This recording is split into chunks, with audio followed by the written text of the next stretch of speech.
Hello friends, ഇന്നൊരു day in my ലൈഫാണ്. നമ്മൾ രാവിലെ തന്നെ വീട്ടിൽ നിന്ന് ഇറങ്ങിയിട്ടുണ്ട്. രാവിലെ വീട്ടിൽ നിന്ന് നമ്മൾ ചായ കുടിച്ചിട്ടില്ല, നമ്മൾ പുറത്തു നിന്നാണ് കഴിച്ചത്. മസാല ദോശയും നെയ്യ് റോസ്റ്റുമാണ് വാങ്ങിയിട്ടുണ്ടായത്. പക്ഷേ കമ്മണി ചായ ഒന്നും കുടിച്ചിട്ടില്ല.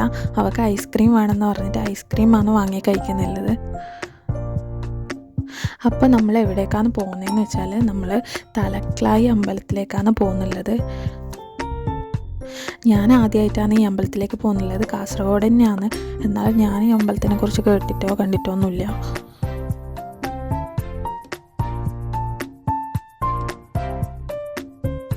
അങ്ങനെ നമ്മൾ അമ്പലത്തിലെത്തി. തലക്ലായി സുബ്രഹ്മണ്യ ക്ഷേത്രമാണ്. അത് സുബ്രഹ്മണ്യൻ്റെ അമ്പലമാണിത്. നമ്മൾ പോയത് പ്രത്യേക ദിവസത്തിലായതുകൊണ്ട് തന്നെ നല്ല തിരക്കുണ്ടായിരുന്നു.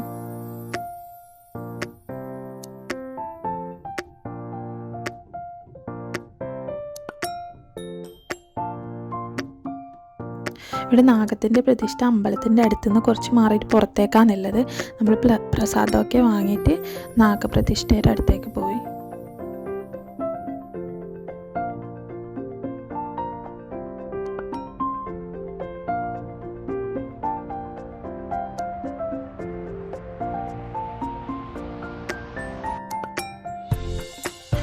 ഒമ്പത് മണി 10 മണിക്ക് പൂജ എന്ന് പറഞ്ഞിട്ടാണ് വന്നത്. പക്ഷെ നല്ലോണം ലേറ്റ് ആയിട്ടുണ്ടായിരുന്നു പൂജ ആവാൻ.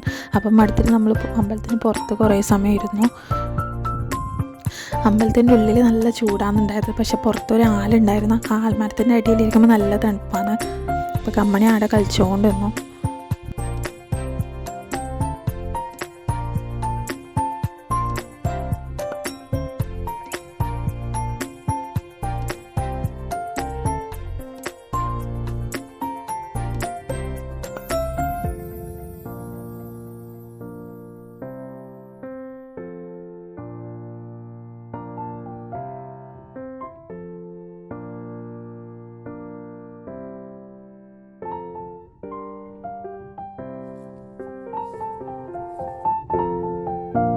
അങ്ങനെ കുറച്ച് നേരം കഴിഞ്ഞപ്പോൾ പൂജയുടെ ടൈമായി. പ്രസാദമെല്ലാം വാങ്ങി പായസമെല്ലാം വാങ്ങിയിട്ട് നമ്മൾ വീട്ടിലേക്ക് തിരിച്ചു.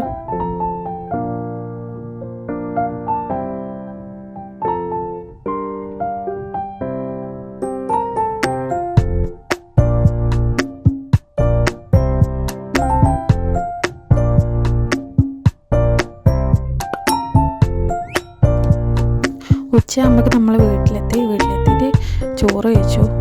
നല്ല വിശപ്പുണ്ടായിരുന്നു.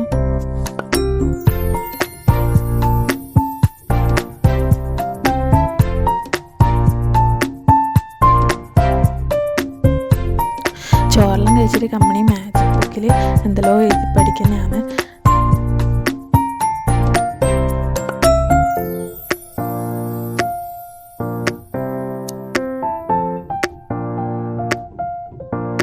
അത് കഴിഞ്ഞ് ഈവനിങ് എൻ്റെ അച്ഛൻ്റെ തറവാട്ടിൽ പോയി. തറവാട്ടിൽ 10ാം ഉദയമാണ്. അപ്പോൾ ഇത് ഞാൻ മുമ്പേ എടുത്തു വെച്ച വീഡിയോ ആണ്. അപ്ലോഡ് ചെയ്യാൻ വേണ്ടി ടൈം കിട്ടിയില്ല. അതുകൊണ്ട് അപ്ലോഡ് ചെയ്യാൻ നല്ലോണം ലേറ്റായി. നമ്മളൊരു ഈവനിങ് 6-7 മണിയാകുമ്പോഴാണ് അങ്ങോട്ട് പോയിട്ടുണ്ടായിരുന്നത്. തറവാട് പെരിയാണ്. തച്ചറവളപ്പ് തറവാടാണ്. നമ്മൾ പോകുമ്പോഴേക്കും ഈ 10ാം ഉദയത്തിൻ്റെ ചടങ്ങൊക്കെ തുടങ്ങിയിട്ടുണ്ടായിരുന്നു. അവിടെ അച്ഛനും അമ്മയും ഏട്ടിയും എല്ലാവരും ഉണ്ടായിരുന്നു.